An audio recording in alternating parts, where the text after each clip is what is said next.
Opinión y análisis de los hechos noticiosos. Una mirada diferente con Juan Cruz Olmeda.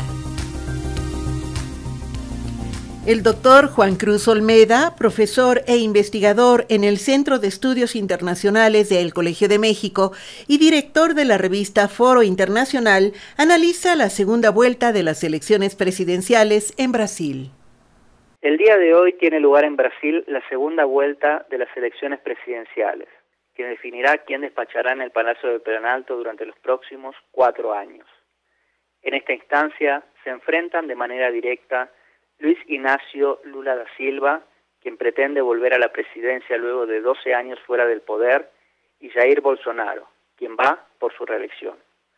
Ambos candidatos fueron los principales protagonistas de la primera vuelta, acontecida el pasado 2 de octubre, obteniendo 48.4% de los votos el primero y poco más de 43% el segundo.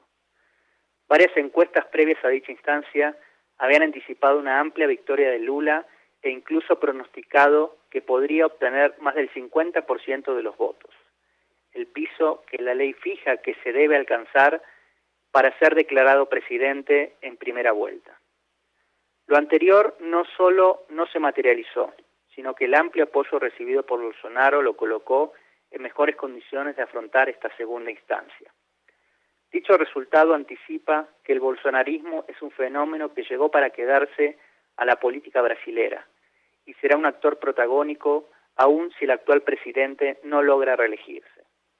Y esto es así porque las elecciones del pasado 2 de octubre sirvieron además para definir otros puestos en disputa. Así, el Partido Liberal de Bolsonaro y sus aliados tendrá la bancada más grande en la Cámara de Diputados, un espacio tradicionalmente fragmentado y difícil de navegar para los presidentes en funciones. Si Bolsonaro continúa en el cargo, dicho peso legislativo sin duda le servirá para promover una agenda más de extrema derecha que durante su primer mandato no encontró suficiente apoyo en el Congreso.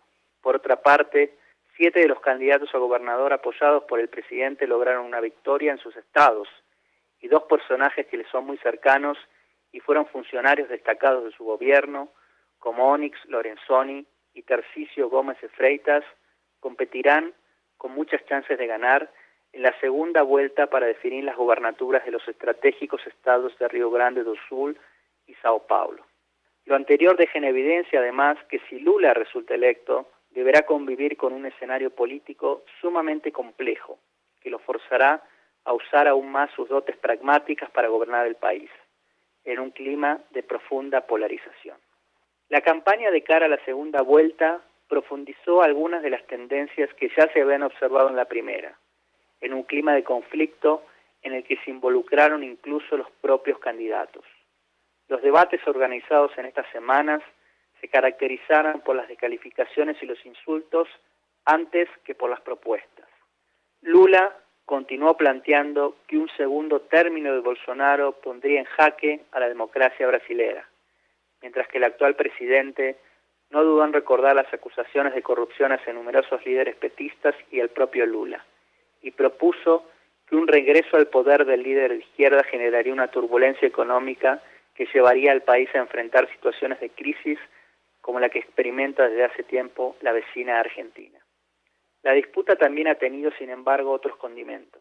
En primer lugar, algo que ya parece haberse convertido en una regla de cualquier contienda electoral en contextos de polarización: las fake news, difundidas principalmente a través de redes sociales.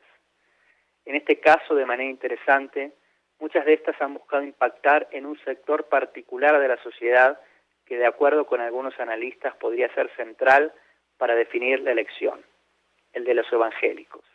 De acuerdo con algunas encuestas, quienes declaran formar parte de alguna de las corrientes evangélicas representan cerca de 1/3 de la población de Brasil, registrando un crecimiento sostenido durante las últimas décadas y asumiendo un papel cada vez más activo en política.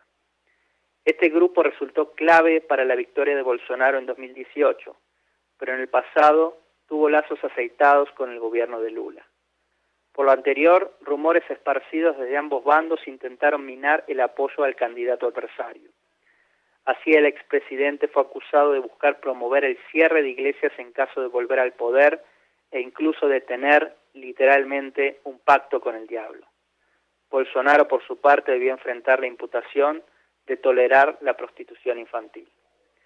En segundo lugar, el actual presidente ha mantenido su discurso de que se ha gestado un complot en su contra para hacerlo perder las elecciones, en un tono similar al que en su momento enarboló Donald Trump. Si de cara a la primera vuelta, uno de sus argumentos centrales fue que las máquinas a través de las cuales los y las ciudadanas emiten su voto habían sido alteradas para no contabilizar los apoyos a su candidatura, en las últimas semanas el eje estuvo puesto en la difusión de spots electorales. Así, el equipo del presidente Bolsonaro presentó una denuncia ante el Supremo Tribunal Electoral, alegando que, de acuerdo con una supuesta auditoría, las radios de los estados del Nordeste no habían transmitido spots de su campaña que le correspondían de acuerdo con la legislación electoral. Obviamente, este planteo se inscribió en la narrativa de que la elección está arreglada y que existe una trama secreta para evitar que obtenga un triunfo. Sin duda, este planteo ha tenido y tiene aceptación entre sus seguidores y podría activarse en caso de que el resultado de esta noche sea estrecho en favor de Lula. Los resultados, que comenzarán a fluir en unas horas cuando cierren los centros de votación, servirán para despejar alguna de estas dudas. Sin embargo, hasta ahora la moneda está en el aire, y si bien las encuestas dan una pequeña ventaja al expresidente, no es posible aún arriesgar un resultado definitivo.